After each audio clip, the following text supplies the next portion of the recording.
வணக்கம். நீங்கள் இணைந்திருப்பது உதயம் டிஜிட்டல் வலையொலியின் இரவு நேர பிரதான செய்திகளுடன். செய்தி தொகுப்பு உதயம் டிஜிட்டல் செய்தி பிரிவு. செய்திகள் வாசிப்பவர் லிஷா தரணேஸ்வரன்.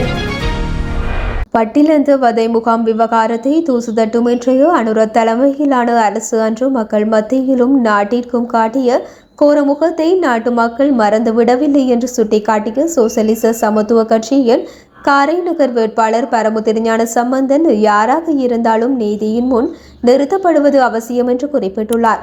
நாட்டில் உச்ச பேசு பொருளாக இருந்து வரும் குறித்த விவகாரம் தொடர்பில் ஐக்கிய தேசிய கட்சியின் முக்கியஸ்தர் வஜிராபேவர்தன அன்றைய கால சூழலுக்கு ஏற்ப அது ஒரு தற்காப்பு நடவடிக்கையாக இருந்தது என்றும் தெரிவித்துள்ளார். மேலும் குறித்த விடயம் தொடர்பில் கருத்து தெரிவித்த கட்சியின் வேட்பாளர் சோசலிசத்துக்காக போராடும் வேலை திட்டங்களுக்கு பிரதேச ரீதியில் வலுச்சேர்க்கும் வகையில் தான் உள்ளூராட்சி மன்றங்களில் போட்டியிடுகின்றோம். அதே நேரம் அனுரோவின் கட்சி ஒரு பாசிசவாதம் கொண்டு கொடூரமான கட்சி. இவர்களும் இராணுவத்தை பாதுகாக்கவே முற்படுகின்றனர். இதனால் தமிழ் மக்கள் இவர்களிடம் எதனையும் எதிர்பார்க்க முடியாது என்று அவர் இதன் போது சுட்டிக்காட்டினார். பருத்தித்துறையில் இதுவரை இயங்கி வந்த மரக்கறி சந்தைக்கு பருத்தித்துறை நகர சபையால் பூட்டு போட்டு பூட்டப்பட்டுள்ளது. பருத்தித்துறையில் இதுவரை இயங்கி வந்த மரக்கறி சந்தையை சுமார் 200 மீட்டர்கள் தொலைவில் அமைக்கப்பட்ட புதிய கட்டிடத்திற்கு மாற்றுவதற்கான அறிவித்தல் காட்சிப்படுத்தப்பட்டிருந்த நிலையில் இதற்கு எதிர்ப்பு தெரிவித்து மரக்கறி வியாபாரிகள் வியாபாரத்தை பகிஷ்கரிப்பதாக அறிவித்திருந்த நிலையில் இன்று அதிகாலையில் இருந்து நேற்று வரை இயங்கி வந்த சந்தை கட்டிடம் நகர சபையால் பூட்டு போட்டு பூட்டப்பட்டுள்ளது. இந்த நிலையில் வியாபாரிகள் தமது பொருட்களை பழைய சந்தைக்குள் இருந்து வெளியே எடுத்து வர முடியாத நிலையில் உள்ளனர். இதேவேளை ஒரு சில மரக்கறி வர்த்தகர்கள் புதிய சந்தை கட்டிட தொகுதியில் வியாபாரத்தில் ஈடுபட்டு வருகின்றனர். புதிய சந்தைக்கு மரக்கறி வியாபாரத்தை மேற்கொள்ளுமாறு சில மாதங்களுக்கு முன்னர் பருத்தித்துறை நகர சபையால் அறிவிக்கப்பட்டிருந்த நிலையில் அதனை எதிர்த்து மரக்கறி வர்த்தகர்களால் பருத்தித்துறை மாவட்ட நீதிமன்றில் வழக்கு தாக்கல் செய்யப்பட்டிருந்தது. அந்த வகையில் அந்த வழக்கு எதிர்வரும் ஜூன் 20ஆம் தேதிக்கு தவணையிடப்பட்டுள்ளது. இந்த நிலையிலேயே பருத்தித்துறை நகர சபையால் நேற்றைய தினம் திடீரென அறிவித்தல் சுவரொட்டி மூலமும் ஒளிபெருக்கி மூலமும் மரக்கறி சந்தையை புதிய கட்டிடத்திற்கு இடமாற்றம் செய்யுமாறு அறிவிக்கப்பட்டமையால் அதிகமான மரக்கறி வியாபாரிகள் வியாபார நடவடிக்கையில் இருந்து விலகி இருப்பதுடன் ஒரு சில வர்த்தகர்கள் புதிய கட்டிட தொகுதியில் வியாபாரத்தை மேற்கொண்டு வருகின்றனர். புதிய மரக்கறி சந்தை அமைந்துள்ள பகுதி தற்போது வரை இயங்கி வந்த சந்தையில் இருந்து சுமார் 200 மீட்டர் தொலைவில் உள்ளது.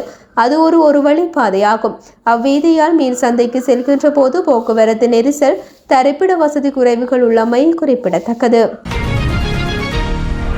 சிறுவர் இல்லங்களில் சேர்ப்பதற்காக அனுமதி கோரும் சிறுவர்களின் எண்ணிக்கை வடக்கில் அதிகரித்து செல்வதாக வடக்கு மாகாண ஆளுநர் நவேதநாயகன் யூனிசெஃப் பிரதிநிதிகளிடம் சுட்டிக்காட்டினார். வடக்கு மாகாணத்துக்கு வருகை தந்து கள நிலைமைகளை ஆய்வு செய்யும் யூனிசெஃப் அமைப்பின் பிரதிநிதிகள் குழு வடக்கு மாகாண ஆளுநரை ஆளுநர் செயலகத்தில் நேற்றைய தினம் சந்தித்து கலந்துரையாடினார்.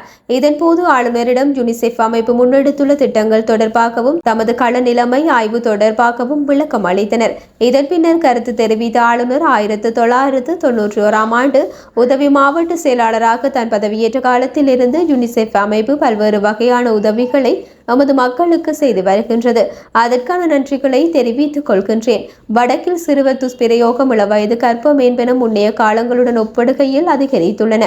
மேலும் வடக்கு மாகாணம் தற்போது புதிய சவால்களை எதிர்கொண்டு வருகின்றது. பாடசாலை இடைவிலகல்கள் அதிகரித்துள்ளன. சிறுவர் இல்லங்களுக்கு சிறுவர்களை சேர்க்கும் போக்கு அதிகரித்து செல்கின்றது. இதற்கு பல்வேறு காரணங்கள் உள்ளதாக கண்டறியப்பட்டுள்ளது. பொருளாதார பாதிப்பால் ஏற்பட்ட வறுமை நிலைமை ஒரு காரணமாக உள்ள போதும் பெற்றோர் மறுமணம் செய்வதால் தான் பெரிய அளவு பாதிப்பு ஏற்படுகின்றது. சிறுவர் இல்லங்களில் சிறுவர்களை இணைப்பதை ஊக்குவிக்க வேண்டாம் என அரசாங்கம் அறிவுறுத்தியுள்ளது. ஆனால் சிறுவர் இல்லங்களை நோக்கி வருபவர்களை இணைக்காமல் விட்டாலும் பாதிப்புகள் ஏற்பட வாய்ப்பு இருக்கின்றது. குறிப்பாக சிறுவர் துஷ்பிரயோகத்துக்கான சந்தர்ப்பங்கள் அதிகமாக இருக்கின்றன. எனவே இது எமக்கு சிக்கலான நிலைமையாக உள்ளது என்றார். இணைந்த வடக்கு கிழக்கு மாகாணத்துக்கு மீளப்பெற முடியாத சமஷ்டி முறையிலான அதிகார பகிர்வை ஏற்படுத்த பெறுமதிமிக்க ஒத்துழைப்பை வழங்குமாறு வடக்கு கிழக்கு ஒருங்கிணைப்பு குழு கோரிக்கை விடுத்துள்ளது. யாழ்ப்பாணத்தில் இன்று ஊடக சந்திப்பொன்றை முன்னெடுத்த குறித்த அமைப்பினர் மேலும் கருத்து தெரிவிக்கையில் 2025 சித்திரை மாதம் 3ஆம் திகதியாகிய இன்று இலங்கையின் வடக்கு கிழக்கு மாகாணங்களின் 8 மாவட்டங்களிலும் இயங்கும் சிவில் அமைப்புகளின் வலைப்பின்னலான வடக்கு கிழக்கு ஒருங்கிணைப்பு குழு ஆகிய நாம் இந்திய பிரதமர் நரேந்திர மோடியிடம் இலங்கையின் நீண்டகால தேசிய பிரச்சினையை நிரந்தரமாக தீர்ப்பதற்கு இந்திய அரசின் பெறுமதிமிக்க ஒத்துழைப்பை வழங்குமாறு பகிரங்கமாக வேண்டுகோள் விடுக்கின்றோம். ஒரு நட்பான அயல் நாடு எனும் வகையில் இலங்கையின் நெருக்கடி காலங்களில் இந்தியா எப்போதும் உதவிக்கு வருகின்றது. கடந்த 2022ஆம் ஆண்டு இலங்கை எதிர்கொண்ட பொருளாதார நெருக்கடியின் போது இந்தியா வழங்கிய மாபெரும் பங்களிப்பை நாம் எப்போதும் நன்றியுடன் நினைவில் கொண்டுள்ளோம். அவ்வாறு 1980களில் இலங்கையின் தேசிய பிரச்சினையை தீர்ப்பதற்கு நடுவராக இந்தியா ஆற்றிய வகிபாகத்தையும் நினைவில் கொண்டுள்ளோம். இந்திய இலங்கை ஒப்பந்தத்தின் மூலம் இலங்கையின் 1978ஆம் ஆண்டு அரசியலமைப்பிற்கு அறிமுகப்படுத்தப்பட்ட 13வது திருத்த சட்டமானது குறிப்பிட்ட சில உரிமைகளை இலங்கையின் வடக்கு கிழக்கு மாகாணங்களை சார்ந்த தமிழ் பேசும் மக்களுக்கும் ஒட்டுமொத்த இலங்கைக்கும் உறுதிப்படுத்தியுள்ளது. குறிப்பாக இலங்கையின் வடக்கு கிழக்கு மாகாணங்களின் அலுவல்கள் மற்றும் நிர்வாக மொழியாக ஏற்கப்பட்டுள்ளது. மேலும் மாகாண உயர் நீதிமன்றங்கள் அமைக்கப்பட்டு அவற்றுக்கு மேன்முறையீட்டு அதிகாரம் வழங்கப்பட்டுள்ளது. இந்திய இலங்கை ஒப்பந்தத்தின் பிரதான நோக்கமானது தேசிய பிரச்சினைக்கு தீர்வு காண்பதும் இலங்கையின் வடக்கு கிழக்கு மாகாணங்களை சார்ந்த தமிழ் பேசும் மக்களுக்கு அதிகார பகிர்வு அளிப்பதுமாகும்.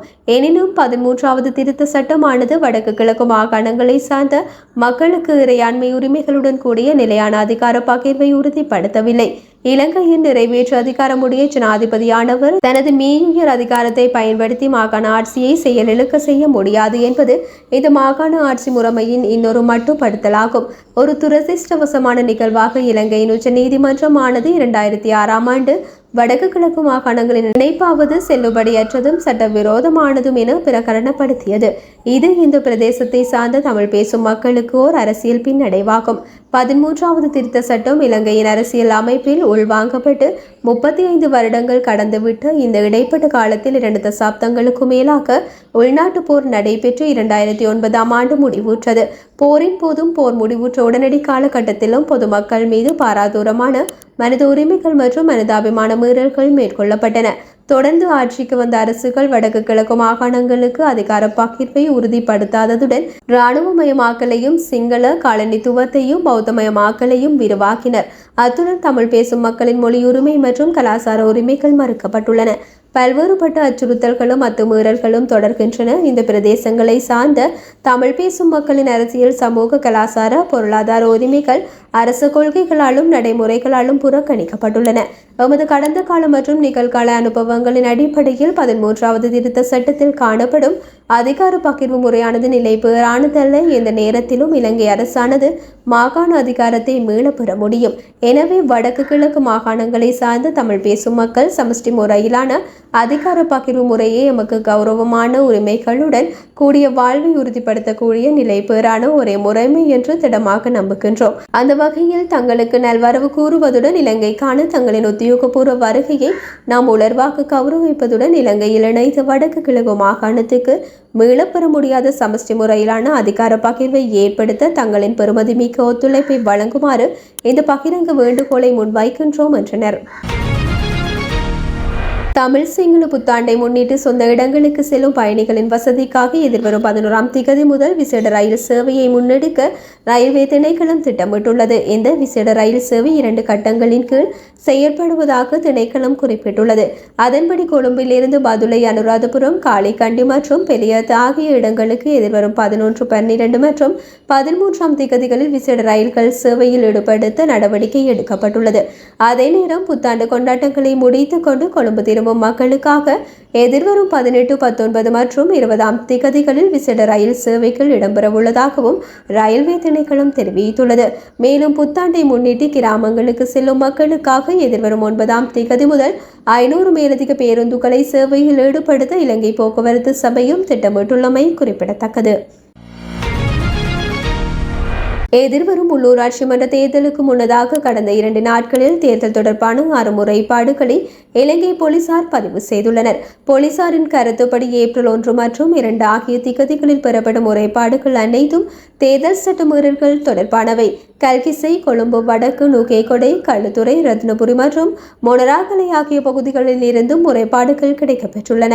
மேலும் கொழும்பு மாநகர சபையின் சின்னத்தை பயன்படுத்தி தேர்தல் பிரச்சாரம் செய்தல், பொருட்கள் பொதிகளை விநியோகித்தல், தேர்தல் சட்டங்களை மீறி முகநூலை பயன்படுத்துதல் மற்றும் சட்டவிரோத சுவரொட்டிகள் மற்றும் பதாகைகளை காட்சிப்படுத்துதல் தொடர்பில் முறைப்பாடுகள் பெறப்பட்டன. சிறை தண்டனை விதிக்கப்பட்ட முன்னாள் வடமத்திய மாகாண முதலமைச்சர் SM ரஞ்சித் மற்றும் சாந்தி சந்திரசேன ஆகியோர் மேன்முறையீட்டு நீதிமன்றத்தில் பிணை விண்ணப்பங்களை தாக்கல் செய்துள்ளனர். இதேவேளை லஞ்ச ஊழல் ஆணைக்குழுவினால் தாக்கல் செய்யப்பட்ட ஊழல் குற்றச்சாட்டுகளில் குற்றவாளியாக காணப்பட்ட வடமத்திய மாகாணத்தின் முன்னாள் முதலமைச்சர் SM ரஞ்சித் மற்றும் அவரது தனிப்பட்ட செயலாளர் சாந்தி சந்திரசேன ஆகியோருக்கு கொழும்பு உயர் நீதிமன்றம் நேற்று தலா 16 ஆண்டுகள் சிறை தண்டனையும் கடுங்காவல் சிறை தண்டனையும் விதித்ததுடன் பிரதிவாதிகளுக்கு தலா 2 லட்சம் ரூபாய் அபராதமும் விதிக்கப்பட்டுள்ளது. லஞ்ச ஒழிப்பு ஆணைக்குழுவால் தாக்கல் செய்யப்பட்ட ஊழல் குற்றச்சாட்டுகளில் அவர்கள் குற்றவாளிகள் என நிரூபிக்கப்பட்டதை அடுத்து கொழும்பு மேல் நீதிமன்றம் இந்த தீர்ப்பை வழங்கியுள்ளது. வடமத்திய மாகாண முதலமைச்சராக பதவி வகித்த காலப்பகுதியில் சட்டத்திற்கு விரோதமாக எரிபொருள் கொடுப்பனவாக 2,80,500 ரூபாவை பெற்றுக்கொண்டதன் ஊடாக ஊழல் இடம்பெற்றுள்ளதாக பிரதிவாதிகள் மீது குற்றம் சாட்டப்பட்டுள்ளமை குறிப்பிடத்தக்கது. இத்துடன் உதய டிஜிட்டல் வலையொலியின் இரவு நேர பிரதான செய்திகள் நிறைவடைகின்றன. தொடர்ந்தும் நாளை காலை நேர செய்தி சுருக்கத்துடன் இணைந்திருங்கள். வணக்கம்.